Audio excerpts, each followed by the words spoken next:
Hello and welcome. You're watching a special broadcast here on DD India. I'm Ramesh Ramachandran and I have with me a very special guest, Ambassador T.S. Tirumurti, India's permanent representative to the United Nations in New York. Now, he needs no introduction, but just for the benefit of viewers who are tuning in from across the world, Ambassador Tirumurti is a career diplomat. He is an officer of the 1985 batch of the Indian Foreign Service. And prior to this, he was Secretary Economic Relations in the Ministry of External Affairs in New Delhi. He was also handling the Gulf, the Arab world, Africa, and India's development partnership. He's also been India's High Commissioner to Malaysia, and he has served in Cairo, Geneva, Washington, D.C., and Jakarta. And he's also the first representative of India to the Palestinian Authority in Gaza, and he's authored 3 books: Kissing the Heavens, the Kailash Mansarovar Yatra, published in 1999, Clive Avenue, published in 2002, and Chennai Vasi, published in 2012. Ambassador Tirumurti, welcome to DD India. Yeah, thank you. Thank you very much, Rameshji. I'm really very happy to be in your program. And also thank you for this very generous introduction. Great, Ambassador. Let's start with India's election victory for a non-permanent seat at the UNSC starting on 1st January 2021. If I were to ask you, Ambassador, what would be India's priorities for those 2 years starting January next year? Once again, thank you, Rameshji, for the giving me an opportunity to be in your program. And we are naturally very happy to be in the Security Council, and not just with tremendous support, but also at a very critical juncture. As you're aware, in the run-up to the election, the Honorable Minister of External Affairs, Dr. S. Jaishankar, he launched our set of priorities so that we can better inform the member states of the UN of our focus during our stint in the Security Council. And in fact, this outreach, frankly, has been very widely appreciated. And we have 4 broad principles, which comes under the rubric of what we call as norms, new orientation for a reformed multilateral system. And in our priorities, apart from other things, we have also tried to focus on the concern that the existing multilateral system is somehow inadequate to deliver results for all or meet the challenges of the 21st century effectively. The 5 priorities, basically, they relate to new opportunities for progress. That is one of them. The second is effective response to international terrorism. The third is reforming of multilateral systems. The fourth is a comprehensive approach to international peace and security.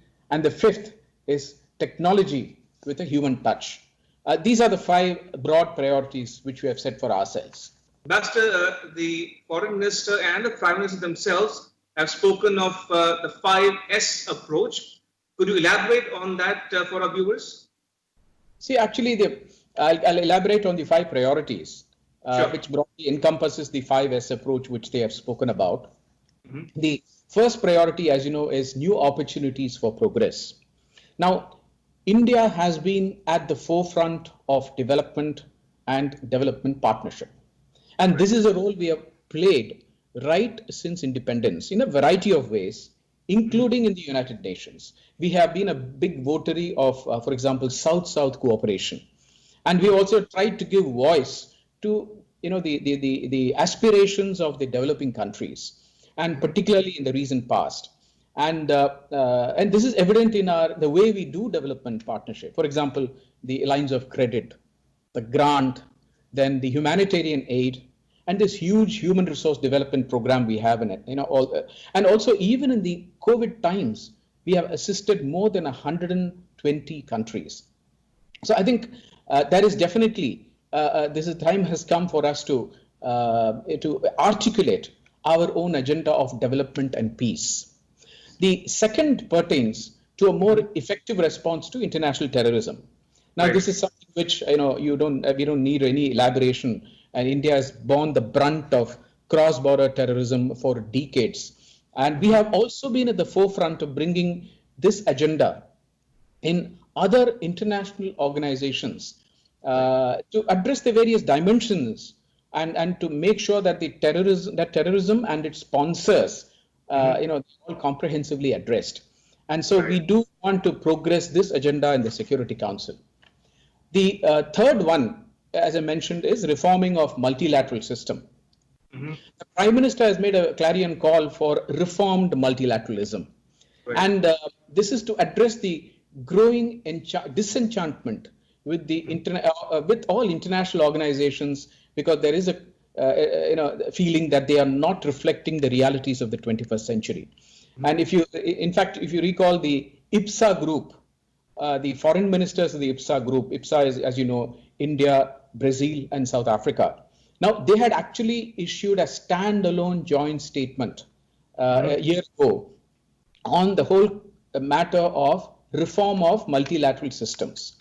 So therefore, the reform of the UN Security Council will naturally be a very important part of this reform and the focus of our efforts. And the UN was 50 members when it was founded. Now it is 193. The fourth one pertains to a very comprehensive approach which you would like to take on international peace and security. Ramesh, as you know, the traditional and the non-traditional security threats have considerably increased. And it is extremely important for the Security Council to effectively respond to these security threats. And the other aspect is we are also the largest contributor of UN peacekeeping. And that is something which, it's very close to us, and it has been a part of our tradition, a part of our history. And we want to work closely with the partners to also address issues and clarify the mandate of the UN peacekeepers. I think it's important because now the armed conflicts which are coming are far more complex, far more difficult. And it is extremely important to protect the protectors, so to say, which is our peacekeepers. So that's another thing we do have in mind. And the fifth one is technology with a human touch. Now, this is an area where we have made tremendous progress, and you are aware of that. In fact, India has a technology which caters to the people, and it is very people-centric. And I think, and if you recall, my own ministry, the Ministry of External Affairs, we have set up a new division called NEST, New Emerging and Strategic Technology Division. So therefore, there is a lot of focus we would like to give to this, and we are confident that we would be able to take the technology and peace agenda forward. Ambassador, India has been on the UNSC on 7 occasions in the past, most recently in 2011 and 2012. So if I were to ask you, Ambassador Tirumurti, how has the world changed in the last decade? And how does that tie up with India's quest for more reforms of the United Nations institution per se? No, you're right. You're absolutely right. And there has certainly been changes since India was last in the Security Council, a decade ago, 2011, 2012. And the global fault lines, for example, they're increasingly widening. The divisions now are far more stark, actually.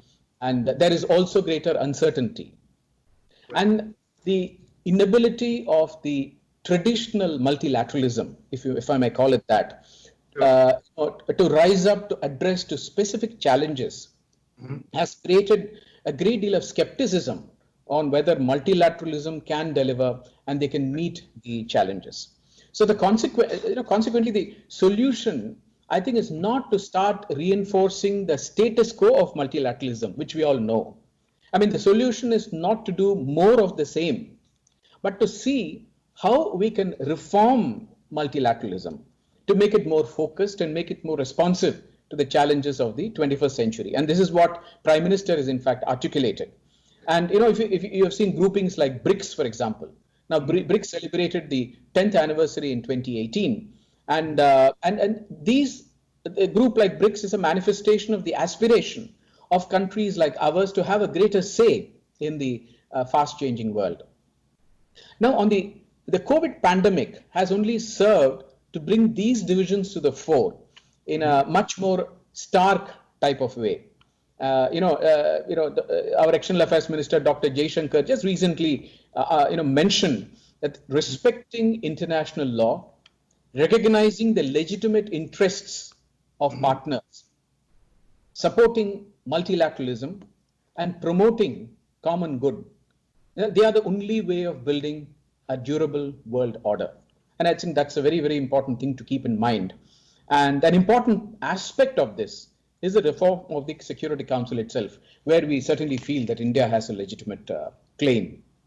As you referred to COVID-19 pandemic, that gives me a perfect segue to my next question. Now, COVID-19 is one issue that's confronting the world at large for the last many, many months now. How do you see the post-COVID so-called new world order, and how important will it be for India to be on the UNSC in the post-COVID era? COVID-19 has in many ways impacted almost every country. And it has forced us to rethink the way we have done business with each other and how we have cooperated, for example, with each other as countries. Right. And I think here, India has an opportunity to be a major player in the post-COVID world as well. We should not forget that India brings with it decades of very significant contribution to implementing the goals of the Charter and also in the evolution of the various UN agencies, UN specialized programs, etc. And so therefore, India has done considerably and significantly in contributing to shape the UN response on practically every major global issue. Whether it is climate change or whether it is health or whether it is the sustainable development goals, we have had a huge contribution.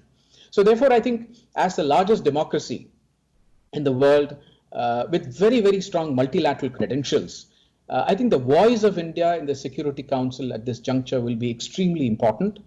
And I feel that it is also a great opportunity for India to shape the post-COVID world with our partners in the Security Council. That's how I see it. Indeed, on that note, Ambassador Tirumurti, thank you so much for making time to speak to our viewers on DD India. Thank you for your time. Appreciate it. Thank you. Thank you so much, Rameshji. Thank you so much. All right, time for a very short break here on DD India. Don't go anywhere. Keep watching DD India. और इस गीत के बाद छाया गीत all India radio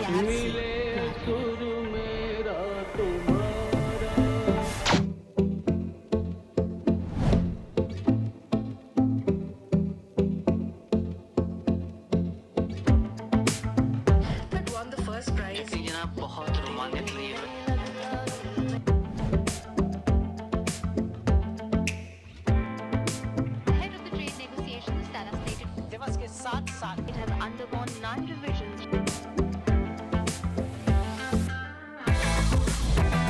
Coley, with 903 rating points, is 34 points behind Smith, 900.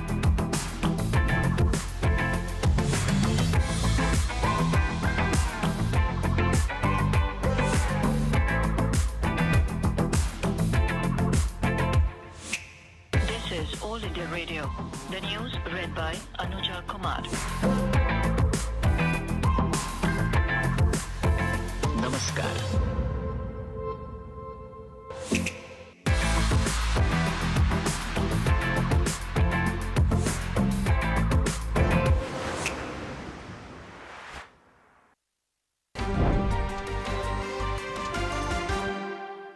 Welcome back. You're watching a special broadcast here on DD India, and we are focusing on India's quest for a permanent seat at the UN, and especially in the wake of India's election as a non-permanent member of the UNSC after a decade. And I have with me Ambassador Asoke Mukerji to speak to you, the viewers, about the road travel so far and the prospects for India at the UN going forward as well. Ambassador Mukerji, thank you for your time and welcome to DD India. Well, thank you for having me, and I greet your viewers. We have just won a famous victory and entered the Security Council for our 8th term since the Security Council was established in 1945. And I think that when we first entered the Security Council, it was in January 1950, coincidentally the month in which we also became a republic. And I think that this is an important point because what we keep emphasizing is that we are elected to the Security Council. And when we say that, we contrast it with the fact that 5 of the countries who have been sitting in that Security Council since 1945 have never been elected, and they are known as the 5 permanent members. So this is what I think viewers may like to think about, because when India has been elected 8 times, that means that within the UN General Assembly, there is a great degree of faith and confidence in India. And it is, as you said, once every 10 years that we have entered. But every time we have been inside the Security Council, we have seen how it has progressively become more and more ineffective. Give our viewers a sense, if you will, about the atmosphere around that horseshoe table in the UN in New York. How do the meetings take place? Do tempers run high at sometimes? Give us a feel of the atmosphere inside and around that table. Well, I have participated in the open meetings of the Security Council because when I was there, we were not a member. But in the open meetings of the Security Council, the meetings are conducted in a very formal way with the 15 members seated around the table, and each of the participants who are invited for the open discussions presenting their views within a period of 3 to 5 minutes. It's very rare that countries speak for longer than 3 to 5 minutes, but there have been cases when speeches have gone on for longer. In my time and now, I think the Syria issue is one issue on which a lot of hot air is generated inside the Council chamber. But the fact that any resolution that is sought to be put on the table of the Council on Syria is vetoed by 1 or 2 permanent members demonstrates that even strong sentiments in the Security Council chamber cannot be carried through into a decision because of the veto. And I think that this is the most important point when we look at what is the big issue in the UN Security Council. The big issue today is that there is increasing dependence by the 5 permanent members on using this veto power. And the veto power is not a democratic power. It was not even negotiated in the UN Charter. It was brought in from outside, and it was made a condition for the other 46 countries in 1945 to agree to the United Nations. So this is something that needs to be looked at, and I believe it needs to be reviewed. There are some issues which affect the way in which countries and entities participate in Security Council debates. One of them relates to issue which is not spoken of too much, but leaves a very strong taste in the mouth, which is the European Union. When the European Union participates, they are not a member of the United Nations, but they always manage to get a slot to speak ahead of member states. And this is something that arouses a lot of bad blood, as I would say, among the membership of the General Assembly. But I think that the main issue inside is the theatrics between the 5 permanent members. And you'll find that the elected members are normally quiet. They do not really assert themselves because they know at the end of the day, the decisions will depend on Article 27, paragraph 3 of the UN Charter, which is the veto privilege given to these 5 permanent members. And but since you mentioned the veto powers of the so-called P5, that gives me a perfect segue into my next question, and that has to do with India's quest for a permanent seat at that table in New York. Help our viewers understand, if you will, Ambassador, India's quest for that seat. When did it begin? How did it begin? And what's been the journey so far and the prospects for India getting onto that table in the near future? Well, when the Security Council was created in 1945, India was still a colony, although India was a founder member of the United Nations. There were 2 signatures on behalf of India on the UN Charter, one on behalf of British India by Sir Ramaswamy Mudaliar, and the other on behalf of India's princely states by Sir V.T. Krishnamachari. Now, when India became independent, the first thing that independent India did was to seek a seat on the Security Council, elected seat. And it was unfortunate that in 1947, when the elections were held, India was not able to get a two-third majority for the vacant seat and had to concede that election to Ukraine.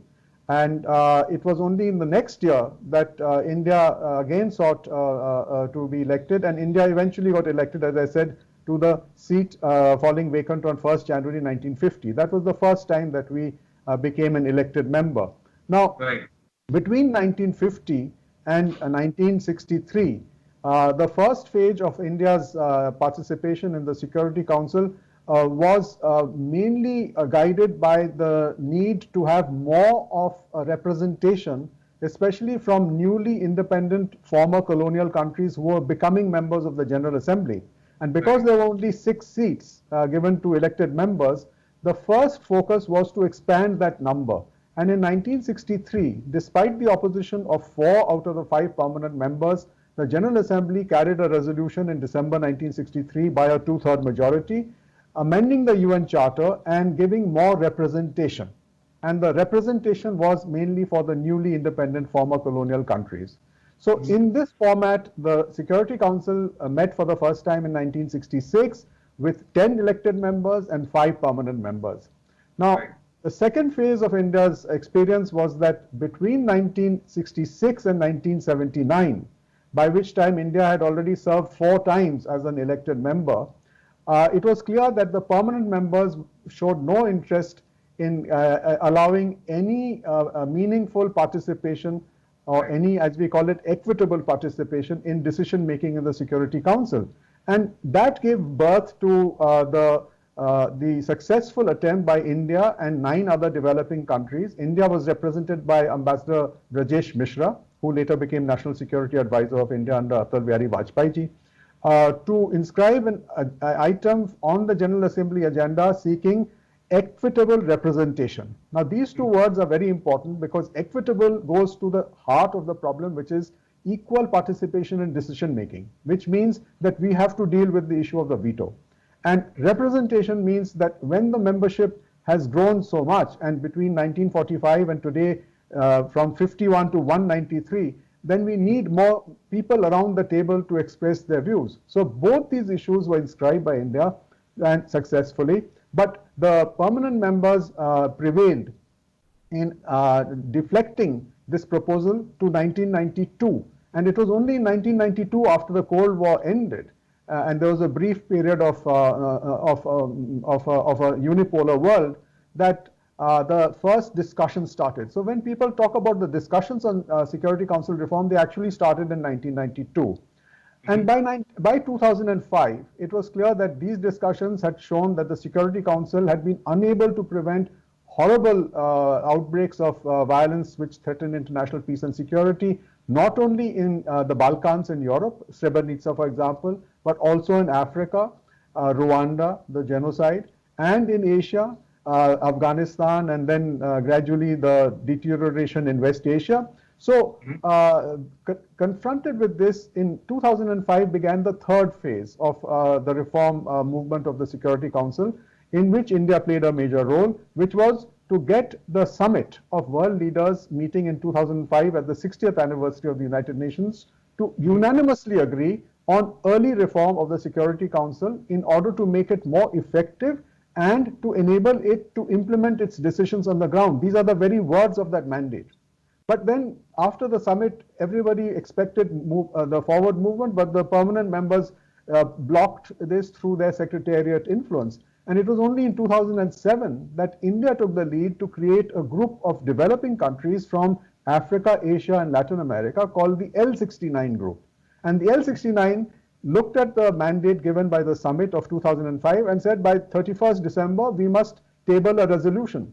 And confronted with this activist approach, the broader membership, some of them under the influence of the permanent members, agreed that we should now start discussing this mandate, but in a negotiating mood. And that created the intergovernmental negotiations which we speak of when we speak of reform of Security Council today.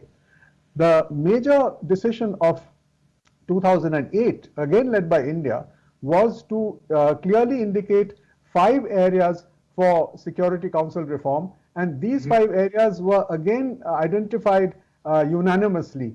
And this is very important because sometimes people think that there is no unanimity in reforming the Security Council, but the 5 areas were categories of membership, the question of the veto, regional representation, the size of an enlarged Security Council and its working methods, and the relationship between the Council and the General Assembly. So logically, in the 4th phase, expectation was that there would be a text on the table with these 5 areas on which we could negotiate the amendment to the UN Charter and for reforming the Security Council. Unfortunately, that did not happen till September 2015, when a group of 120 countries finally wrote to the President of the General Assembly, who was from the African group, Foreign Minister Kutesa of Uganda, and persuaded him to table a document containing their views. So that document was tabled in September 14, 2015, and should have formed the basis for negotiation. But then the story after that, between 2016 and today, is that a tremendous pushback by the permanent members, and in this one, it was openly led by China. China has aligned herself with the group of 12 countries called the Coffee Club or the Uniting for Consensus, who oppose any attempt to touch the privileges of the permanent members. And that is why it is deadlocked, because there is no paragraph by paragraph negotiation, and there is no end timeline, there is no deadline against which the intergovernmental negotiations must conclude. And both these are very odd for a UN process. And that's where we are today. Another issue facing the world today, Ambassador Mukerji, is the COVID-19 pandemic. Now, when we talk of the so-called post-COVID New World Order, what kind of a future do you see for multilateralism as we know it today? Well, I think here we should look at 2 sets of issues. The first set of issues flows from what I've been talking about so far, which are the political issues. Now, it is a very sad commentary on the United Nations Security Council that till today it has not been able to adopt a resolution, a political resolution to support a global campaign to confront the impact of COVID-19 pandemic. It's the first time this has happened. Even when Ebola took place in Africa, or HIV/AIDS took place in several continents, the United Nations Security Council provided a unanimous political support. This is the first time it has not, and the reason it has not is because of the polarization between 2 of its permanent members, the United States and China. And I think therefore that the post-COVID world must address this issue of these permanent members who are today using their domestic priorities to actually dilute the principle of international cooperation on which the United Nations and the multilateral system is based. Right. Ambassador Mukerji, on that note, thank you so much for making time to be on DD India. Thank you for your time. Appreciate it. Thank you. Thank you. And that's a wrap on this special broadcast. But news continues here on DD India. You can catch all the latest updates on our social media, mobile and digital platforms. Thanks for watching. Bye-bye.